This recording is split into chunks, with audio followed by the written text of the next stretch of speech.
Yo, what's good, everybody? It's your boy CartoonTaj. Welcome back to the channel, man. And man, I hope you guys and gals have a lovely day out there. And man, we gotta have that reaction video like we always do. You guys and gals, make sure to like, comment, subscribe. And today, man, one of my favorite YouTubers in general, man, one of my favorite basketball minds, man. As a fan, you know what I mean? JxmyHihroller. I'm gonna stop the glaze now, but. JxmyHihroller, man, I had a link to his video down below in his channel, but he got another great video, and he's gonna talk about when you grow too tall to play basketball. So we're gonna find out who this guy is. Cause we all know Wemby, but Wemby's killing it right now. And he grew some more inches, 7'5" pause. So now we're gonna see who he's talking about now. Is Robert Wadlow, and he was the tallest man in recorded history, standing at a whopping 8 feet 11 inches tall. A man so large he looked like two people stacked on. So he's 8 inches, he 8 foot 11 inches tall. The man is 9 foot. Oh man, he don't have. You talk about Wemby, man. You can post Wemby up, man. You just lob the ball to him, and that's it. Easy work all day. Pause. Top of each other in a trench coat. But even then, you'd still have to give them a pair of stilts to stack up to Robert. When he entered middle school,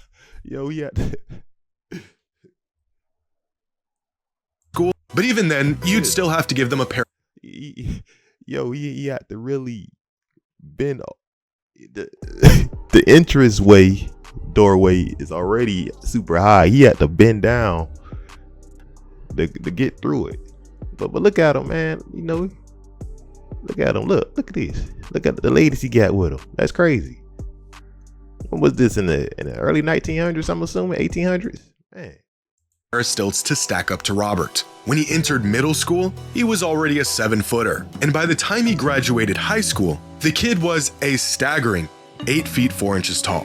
And just as odd as his unbelievable height was the fact that he just wouldn't stop growing, even well into adulthood. Robert's height and daily life is incredibly fascinating in and of itself, but being a basketball fan, the only thing that I can think about when I see film of this gentle giant peering out 3 feet over a sea of people flocking to see him, this man would have been one hell of a ball player. Standing just 1 foot shorter than the rim itself, give the kid a pair of sneakers, plant him underneath the rim, and watch as the defense stands by helplessly. Well, the thing about that, Jimmy, I don't think so, because man, he's too tall. He's gonna be too awkward to really get the ball, and he really susceptible to injury. So in hindsight, yeah, because he's about 9 foot tall, but nah, I don't see it because of the injuries, man.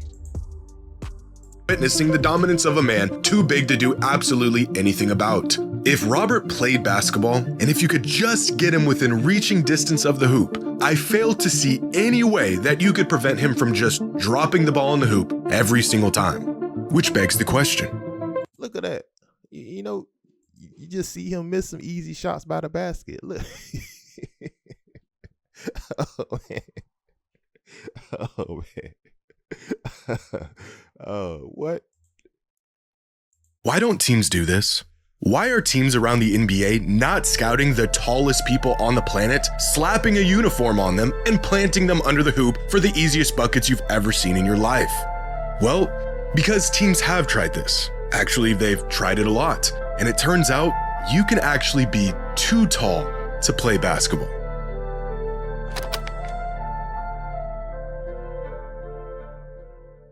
Today's video is sponsored by SeatGeek. With the NBA season just a couple weeks away, check out SeatGeek to million downloads on only on SeatGeek. Can you be too tall to play basketball? Well, the NBA, as well as every other league around the world, has no actual limit to how tall a player can be. The tallest player in NBA history is a record tied between Manute Bol and George Mirasan, both 7 foot 7 inch giants and taller than any player currently in the league. But they weren't nearly the tallest people on Earth. In fact, they weren't even the tallest basketball players in history. There's 7'8" Yasutaka Okayama, drafted into the NBA in 1981 but never played a game in the league. 7'9" Sun Mingming, 7'9" Olivier Roux, 7'11" Abidun Adegoke. There are taller people and taller players out there. So in a sport where size grants the ultimate advantage, why does there seem to be a limit to how tall players can be in the NBA? If taller players exist, why are they of no use to the best league in the world? To answer this question, we first need to understand just how big a human being can get, and the tipping point where too much size does more harm than good. Well, you see, he already limping, and the guy gotta be in his early 30s or something, man, with a cane. So the human body not meant to be that tall, all that mass on them bones, man. And it's the pituitary gland, you know, that's the technical term, that's the medical terminology, the biology. Yeah, let's get back to the video. At the moment, the tallest player in the NBA is Victor Wembanyama, who was officially measured at 7'3" coming into the NBA a couple years ago, but was recently changed to an official height of 7'4". But even his new listed height seems to be an underestimation. In every photo, compared to other players from around the league and their listed heights, fans have speculated that Wemby is clearly taller than they are listing him. For example, here is 6'11" Tim Duncan. Here's 60-year-old 7'1" David Robinson. Might be a little bit of shrinkage going on there, but still a 7-footer. Here's 6'6" Stephon Castle, and here's Victor Wembanyama. Here's Victor Wembanyama.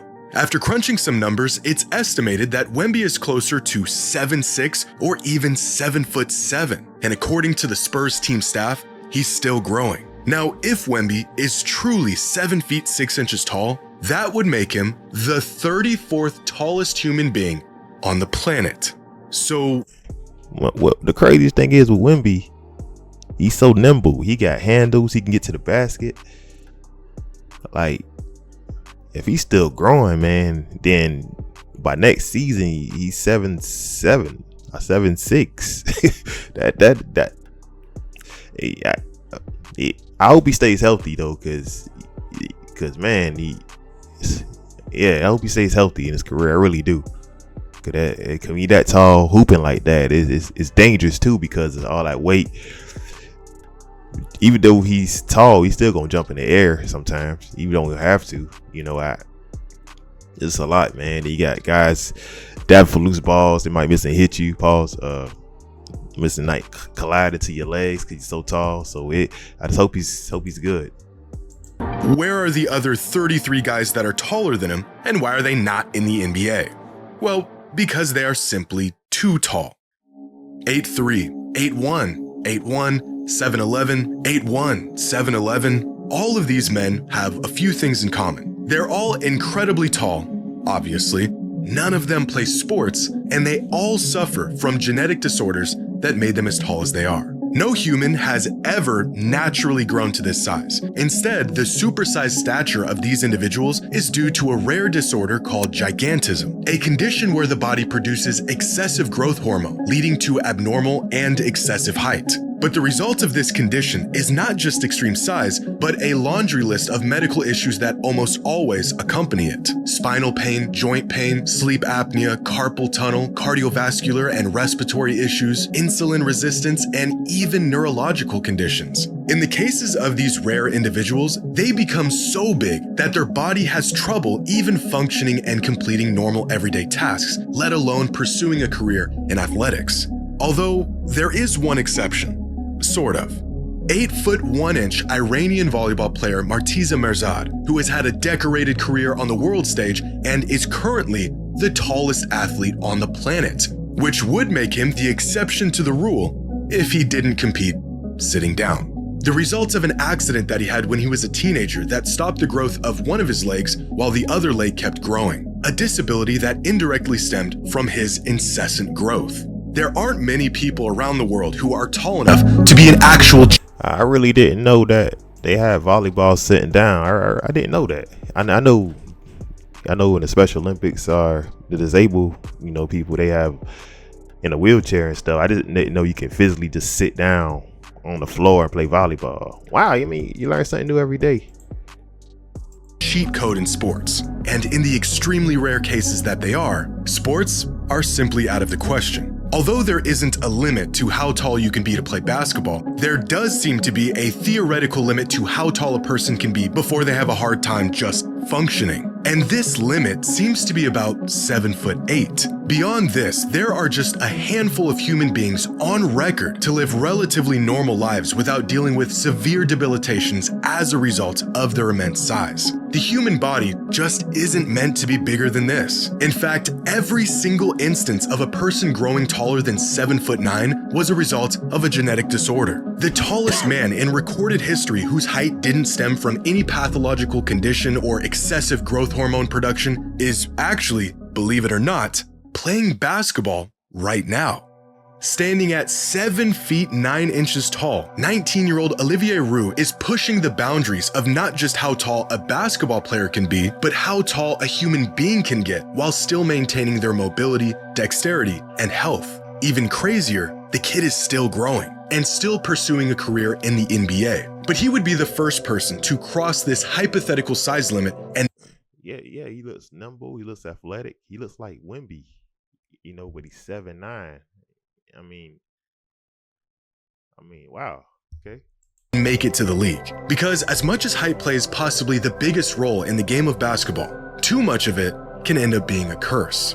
Back in 2007, in a game that was openly advertised as a publicity stunt, the Maryland Nighthawks of the ABA had the bright idea to start the game with a 5-man lineup that had an average height of 7'3". How did they possibly manage to do this? By starting the second tallest basketball player ever at 7'9" as their center, the tallest NBA player ever at 7'7" as their power forward, 2 7-footers as their small forward and shooting guard, and running a 6'8" point guard. 432 inches of basketball gimmick. And it took all of this to narrowly win the game thanks to a half-court buzzer beater. And that is that lineup. Of course, it's gonna be hard to score in the paint against those guys, but if you run, you can run them out the gym because that's the slowest lineup in history. I mean, for real, that's gonna be the slowest lineup ever. So you either gonna get easy, fast break points. Yes, everything you just heard actually happened. Of course, this lineup was never seen again, and the big ball strategy was for nothing more than to merely grab some attention. The Nighthawks knew all along going overboard on the size was never a real viable strategy. It didn't grant them an edge over their opponent, and the idea of just feeding their big men easy buckets under the hoop was as far-fetched in reality as it was in theory. But the Nighthawks aren't the only team to give the big ball strategy a shot. In 1999, during the last game of the season, the Dallas Mavericks decided to start the game with a 5-man lineup that consisted of 3 7-footers, one of them being the tallest player in the NBA. 414 inches of lineup and an average height of 6'11", which goes down 414 inches. Pause. JxmyHihroller, pause. As the biggest starting 5 in NBA history. They ended up losing the game by double digits, their experiment was a dud, and this lineup was never seen again. In 2020, the Denver Nuggets tried a big ball lineup of their own in a scrimmage against the Washington Wizards, a starting 5 that had an average height of nearly 6'11", with a 7-footer running the point and a 7'3" giant at small forward. That is one of the slowest lineups in history. You got Yoke running the point. Man, come on, man. That's the slowest lineup ever.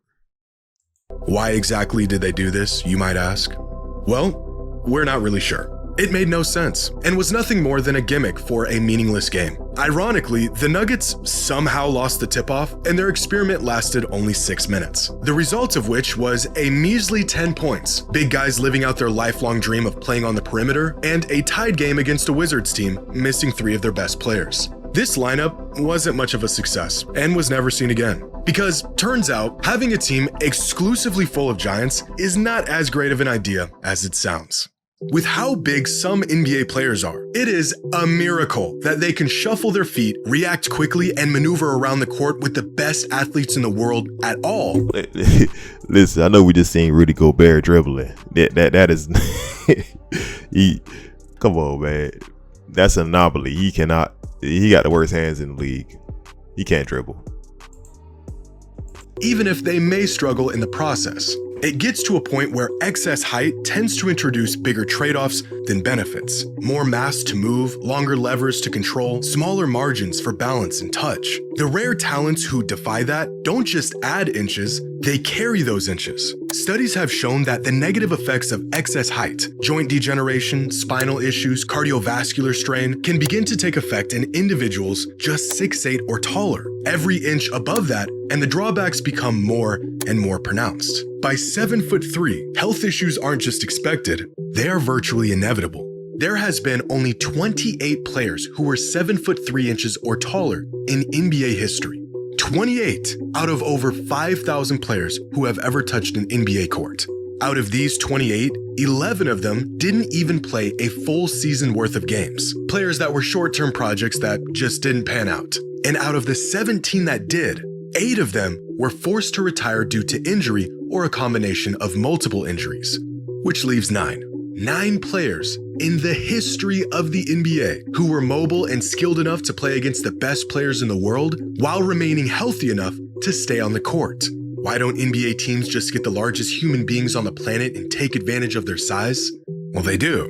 It's just incredibly rare to find an individual who meets the requirements. In other words, players like Manute Bol, George Mirasan, Yao Ming, Victor Wembanyama are not just pushing the limits of how tall you can be to play basketball. They are at the boundary of how tall a person can be without medical intervention. The fact that these guys were able to move around without pain and live normal lives at all is astonishing. Add in a strict physical regimen, getting up and down a basketball court for an entire career, and keeping up with some of the best athletes in the world. And these guys are physical anomalies who have defied biomechanical expectations. How tall can a basketball player possibly be? Well, look around courts all over the world, and you'll get your answer. Online, there is a list of the tallest people in the world. Now, this list doesn't include every single extremely tall person, but it does include everyone over 7'3" that has been officially measured and verified. And among all of these individuals, 87 of them are alive today. 87 human beings across the entire planet who are officially at least 7'3" tall. Of these 87 people, 49 of them have played or are currently playing professional basketball. That is 57%, meaning that the majority of giants alive today were at one point or are currently pro basketball players. Even crazier, 27 of them played or are currently playing in the NBA. But here's where it gets really interesting. Of these 49 pro basketball players, none of them were taller than 7'9", and 45 of them, the vast majority, were 7 feet 7 inches or shorter. Again, this seems to be the absolute limit of how tall a basketball player can truly be. Because if we reduce this list to the people who are between 7'3" and 7'7", then 71% of them have played professional basketball at some point in their life. 71%. And 43% have played in the NBA. So if you aren't really tall, your chances of becoming a pro basketball player are pretty slim. And if you're too tall, your chances aren't much better. But if you're in this Goldilocks zone, where you have an abundance of size without being debilitating, you are essentially a shoo-in as a pro basketball player. Can a person be too tall to play basketball? Well, technically, no. But as of right now, and from everything that we've seen, there appears to be a practical limit at about 7 feet 8 inches tall. So yeah, in theory, you could just plant a mega giant near the rim, feed him the ball, and give your team the most unstoppable advantage the sport has to offer. You just have to go out and find a mega giant good enough to compete and healthy enough to not completely fall apart on the court. Good luck with that. Oh man, that was another great video by JxmyHihroller. I have the link to this video in the description down below for you guys and gals can check it out after you watch it with me, of course. And if you last this long in the video, you have. And oh man, yeah, I mean, we all had dreams of being in the NBA. I know I did, even as a cartoon character. But hey, pan out that I'm a YouTuber now, and and my guy that created me, he animates me. So that was my path. Maybe he can animate me to a basketball player. I'm gonna talk to him about that. But yeah, man, I just think when you're super tall, the body not meant to be that tall. So you're gonna have a lot of inevitable health problems that's gonna come with you eventually. So like the guys that's hooping today, the white kid, the young kid, man, he's 7'9" hooping, and he's still growing, and he looks like Wemby, man. He's nimble, he's he's moving, he got good mobility, man. Like that's rare. And I think with that, they gotta be slim like Wemby. Wemby packed on a little muscle, but I think that should be his limit, though. I don't think he should get any bigger because of his size. Pause. Because I think the more you put at that size, that's bad on your cardiovascular health. So I think they say Wemby do yoga. I think Wemby at the frame he is now, again, that's a little bit more muscle to get a little more stronger in the paint, and that's all you need, man. Because I just think if he get too big, it'd be too much on his heart, too much on his health, especially his mobility, his joints. So he actually in a happy medium, man. And they say he's growing, and hopefully you don't want him to grow anymore, because it's get worse from a health standpoint. So I just, hopefully Wemby stays healthy, man. I'm a fan. I want him to dominate the league, just like 2K when you make a 7'4", 7'5" demigod. You know what I mean? So that being said, you guys like, comment, subscribe. I have my Instagram down below if you want any artwork, want me to draw any of you and your family. If you guys want to see my animation dance on TikTok, link down below. You guys want to play me any games, I'm on Twitch, trying to build my Twitch community up, link down below as well. If you guys want any merch to look fresh for the fall, I'll link down below as well. And Instagram, I dropped some new artwork. Y'all make sure to check it out. This is it right here. Little old school for the old heads. You know what I mean? So I have that up there too, the different world. So bye, peace.